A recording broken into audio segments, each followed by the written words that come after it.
Hey guys, and welcome back to my channel. Today's video is going to be showing you my completed coloring pages since the last time I did a video like this, which I believe was in early June. Now I have quite a bit to show you guys this time out, but first of all I'll apologize if I have some overlap though, because sometimes I don't really remember what I do from time to time between the last time I did this and the current time that I do this. So if you've seen a couple of these pictures early on, I do apologize for that, but I'm going to go ahead and show you what I have anyway. So this was for the month of June plus into July, up to the current time. So let's go ahead and get started because I do have quite a lot to show you guys. So we have in Flower Pot Hatchlings by Lacy Sunshine's Flower Pot Hatchlings by Heather Valentin. We have, and I still have my protective sheets behind the page that I did.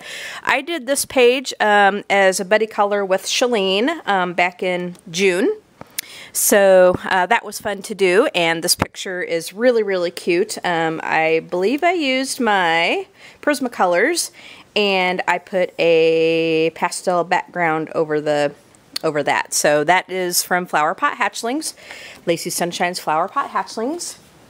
And then in the same vein, from, oh my goodness, from Lacy Sunshine's Flower Pot Pretties by Heather Valentin. I have a couple of pictures in here. Okay, so this first one I did, I started as a color and gab with you guys. I did not finish this one on camera with you guys, but this started out as being the object of a color and gab. So what I did with this one is on my own, off camera, I gessoed the page because these pictures are on this horrible, horrible Create Space paper, and I wanted to try acrylic background, and I really wasn't sure how it was going to react to an ungessoed page. But if you gesso your page, like I was saying in the color and gab, this paint really does great. It's just an extra step to do, which some of you may not want to do, but it helps to fortify this paper. So anyway, I gessoed the page, and then I used my, what did I use on this? Was it my polychromos? Oh, okay, I used my Albrecht Dürer watercolors, and then I used my polychromos on top of that. So a lot of the stuff was watercolored first with the Albrecht Dürers from Faber-Castell, and then I used my polychromos. Okay, so I think that one turned out pretty cute. I'm really happy with how that one came out. Now, the next one I did was this one. And this is the one that I used to, for demonstration purposes with you guys. This one, now I kind of messed up a little bit on the acrylic paint. I think I painted over a couple of things that I probably shouldn't have. But anyway, so I gessoed the page, and if you guys go back to if you guys do a little search on my channel and look for one of the, I think it might have been even one of the latest color and gabs, but I showed you guys how I gessoed the page, and then I painted part of the page on camera and then finished the background work off camera, and then I came back and I colored this with you guys. And this has, I believe I did the same thing with this one. I think I used the Albrecht Dürers on this one and the polychromos, and then I finished it off with some stickles. So we have our lovely stickles. I know sometimes it doesn't really show up on camera. The stickles don't. And I did put stickles on this one as well. So it seems like all the different pictures I've been putting some stickles on. Most of them I do. There's actually some that I do not, but I will bring out my stickles every chance I get.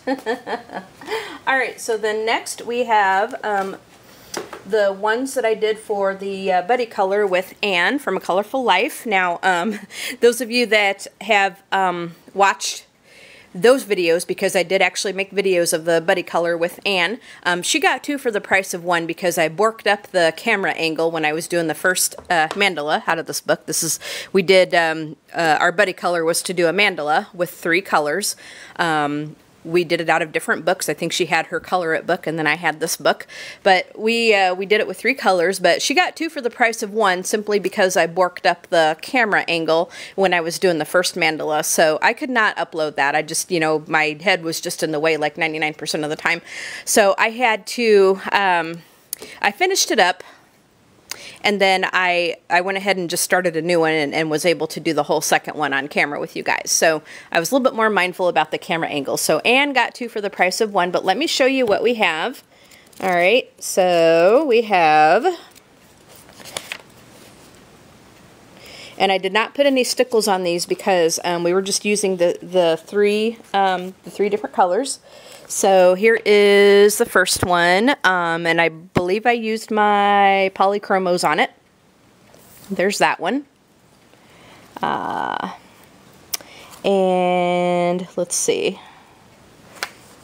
And here is the other one. Yep, right there. Now I do have 2 more done in this book. I did, and I do believe I showed them to you guys, but I'll just show you what I have in this book anyway, you know, as long as we are here, just to refresh your guys' memory. Who doesn't enjoy looking at coloring pages, right? So, if I can find it. All right.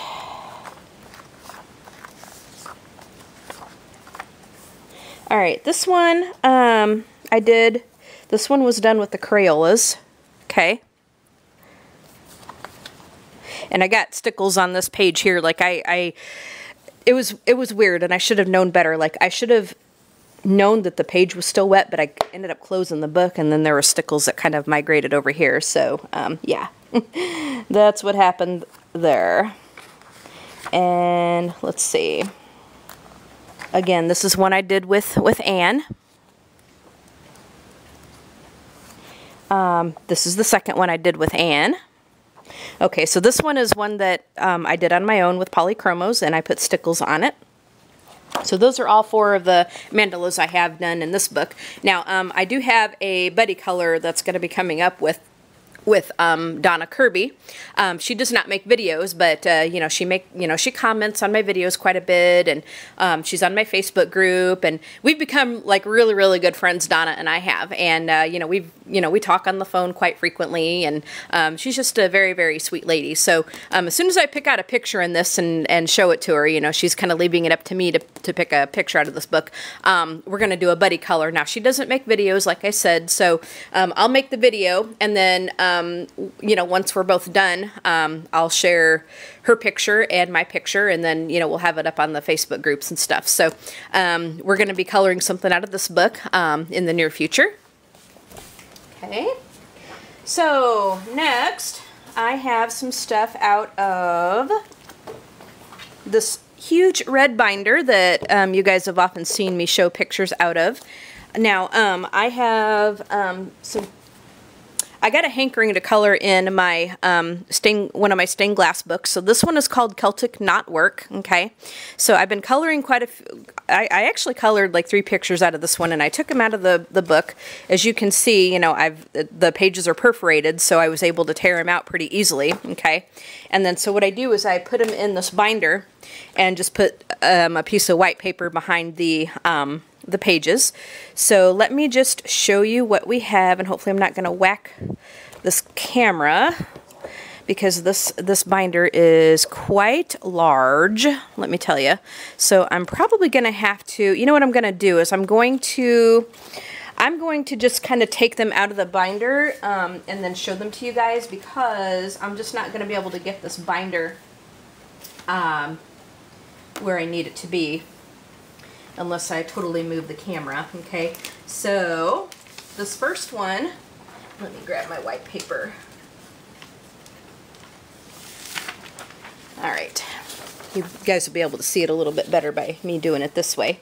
So this first one came from the Celtic Knotwork book, the stained glass book, and I used my Luminance pencils to do this one, and I think that one came out pretty good.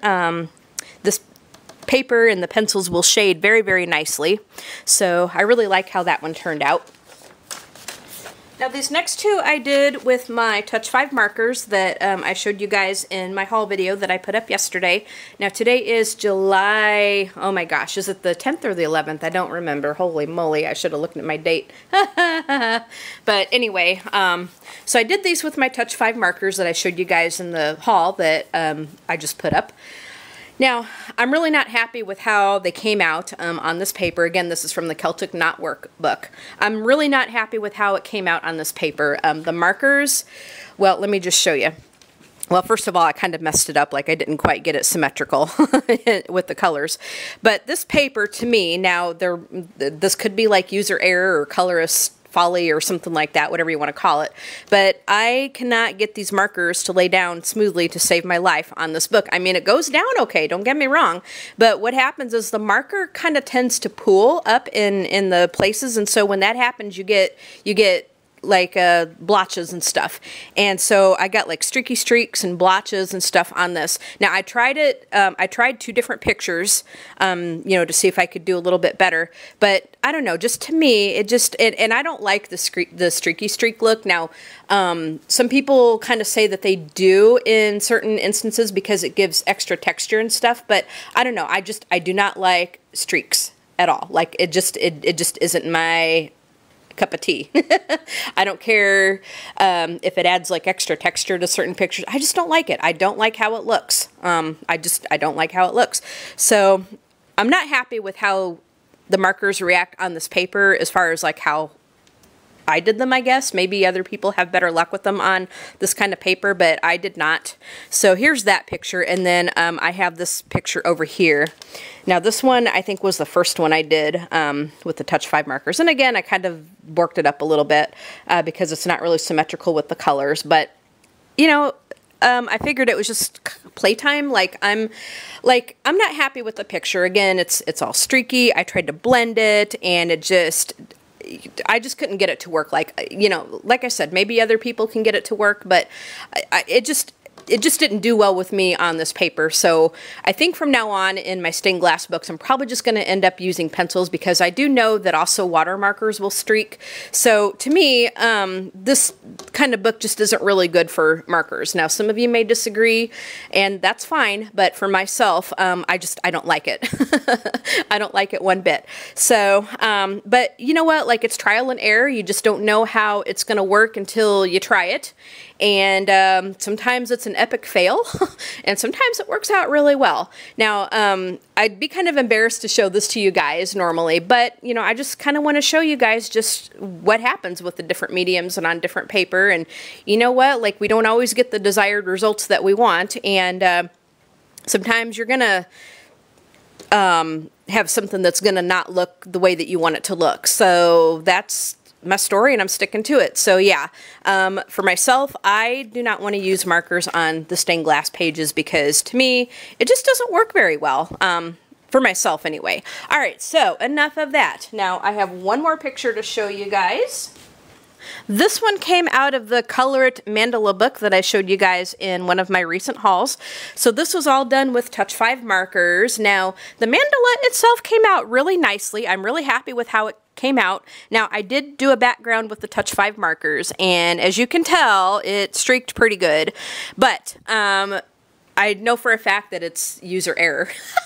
Or colors folly or whatever, because I need to practice with the background. I need to practice with them to make backgrounds so it doesn't streak. I know it can be done. I've seen it done.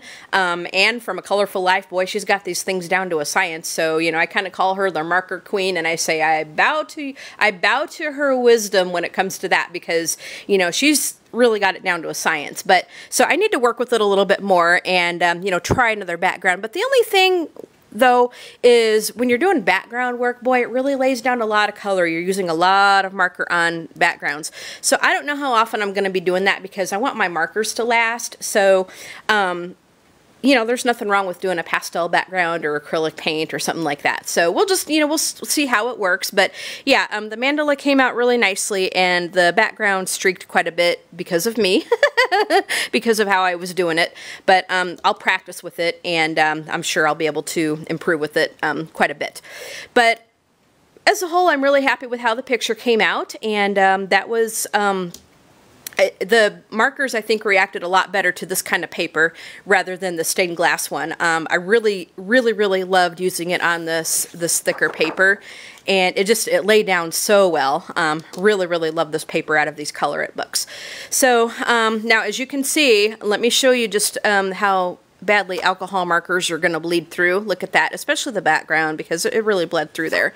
But, so that is why you do not want to use alcohol markers on a double page spread, because look at that. You will ruin that next picture if you do that. So yeah.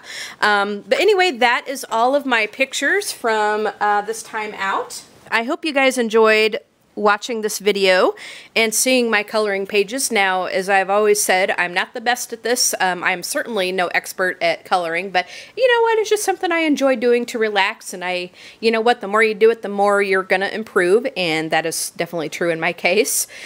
So yeah, but I hope you guys enjoyed this video. Go ahead and hit like if you liked it, and give it a thumbs up. Leave a comment and tell me what you think. Subscribe to my channel if you have not done so already, but better yet, hit that bell so you can be notified when I upload new videos. You all have a great day, and we will talk to you guys in the next video. All right, bye guys.